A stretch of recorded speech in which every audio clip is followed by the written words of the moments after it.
All right, joining me now at the World Economic Forum is Cloudflare CEO Matthew Prince. Matt, good to see you. And what people don't see, it's actually raining right now. It is raining on us. I have an umbrella over there, but screw up the shot. So here we are. You're a trooper. All right, so you just beamed in here to the World Economic Forum. What are some of your early takeaways? Well, first of all, it's spring. Usually it would be snowing, not raining. It feels a lot more casual, a little bit less intense than it does in the usual sort of January time frame. I'm usually the guy not wearing a tie, and now everyone's not wearing a tie this You're a trendsetter. trendsetter. I don't think so. I think it's just COVID has sort of caused everyone except you to forget where their ties are, but it's continued to be productive conversations. We just did a panel on cybersecurity and protecting critical infrastructure, and I think that's one of the things that's top of mind of a lot of the people who are here at Davos this year. You've always kept it real on the risks to our infrastructure. Coming off that panel, talk to us about some of those risks you are seeing, given what we are in fact seeing with the war between Russia and Ukraine. You know, I think a couple of things. So first of all, on the ground in Ukraine, we've been donating our services to any Ukrainian critical infrastructure to make sure that the Ukrainian internet stays online. That's something that we started doing before the war started, and we've continued to do it. And I'm proud of our team having helped play a part in making sure that Ukrainians continue to be able to access the internet, access critical services, and that's something that we're going to continue to be committed to. I think one of the things that we really anticipated was that as the war took off, that one of the things that Russia may do is strike out against the West and see more cyber attacks against the West. So far, that hasn't happened to the extent that we expect. Why do you think that's the case? I think a couple of things. One, Russia itself is quite vulnerable to cyber attacks, and so if they launch those attacks against the West, I think they're concerned that the attacks might come back at us. I think secondly, a lot of their attention is focused inside of Ukraine, and that it just hasn't been focused around the rest of the world. But it's something we stay vigilant for, we're concerned about, but so far, the concern that the Russians are coming to the rest of the world hasn't come true. Talk to us a little bit about your decision to stay in Russia. There's been some internet chatter on this, but while I have the guy here running the company, I want to hear from you. So first of all, we didn't have any employees in Russia. We have very little business in Russia. We pulled out of any sanctioned or even related to sanctioned parties. But there are a couple of things. First of all, there are a number of people who are in Russia who are speaking out against the Putin regime, and we need to protect them from attacks from the Putin regime. I'm actually one of 3 tech executives that Russia sanctioned the other day because we're actually so good at stopping Russian cyber attacks that they don't like us doing that. How does that feel? I've never talked to an executive that has been sanctioned by another country. It was an interesting thing to sort of have to check to make sure the flight over here didn't fly over Russian airspace, but it was me, Mark Zuckerberg, and Mark Benioff. Maybe it's just people whose names start with M.A.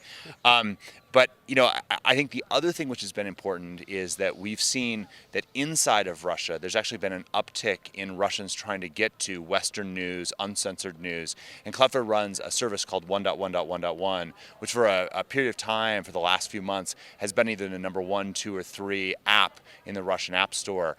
And that's how a lot of Russians are getting information about that. We're only able to provide that because we continue to run infrastructure there. And it's something that working with Western governments, they've encouraged us to continue to do.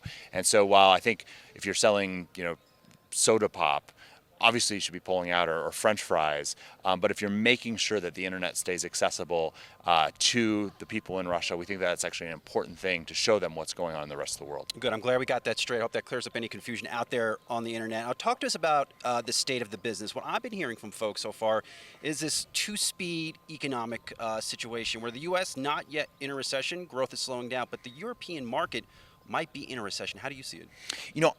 I think that Cloudflare's 12 years old, and I think we haven't really had a true recession in the period of time that we've existed as a company, and we're probably long overdue for that. Q1 of 2022, I think across the entire tech sector, was one of the toughest quarters that any businesses have seen since Q1 of 2020, at the start of COVID. I don't think we're going to bounce back quite as fast as we did with COVID. For us, that's actually not a bad thing. We provide our services in a very economical way. We tend to actually save businesses money, help them cut other vendors, simplify things. And so for us, we actually see it as an opportunity, but I think for the world economy, we definitely see that across the world, budgets are getting tighter. And I think that might foreshadow what could be a tough, next couple of years to come. Internally at Cloudflare, are you preparing for a recession? And how do you prepare for one? Yeah, I mean, I think we're continuing to hire very quickly because we see an enormous amount of demand for our products. But we're making sure that we look across our business and ask where can we make sure that we're getting more efficient. We can tighten our belt. We can make sure every opportunity in our business is world class. My co-founder Michelle likes to say, "Never let a good crisis go to waste." And I think that great businesses get born out of recessions. Cloudflare actually started out of the 2008-2009 recessions, and great businesses really prove themselves during recessions. And we intend to be a really great business, and I think we're going to really prove ourselves over the next couple of years. Last one for you. Tech stocks have sold off. Your company's been doing very well. How does that make you feel? You know, we're just focused on building a really great business. It's up to you to tell us kind of what that's worth. But over the long term, I'm really confident in Cloudflare. We're helping build a better internet. And every day I come to work incredibly proud of the work that we're doing to protect Ukraine, to protect the internet around the world.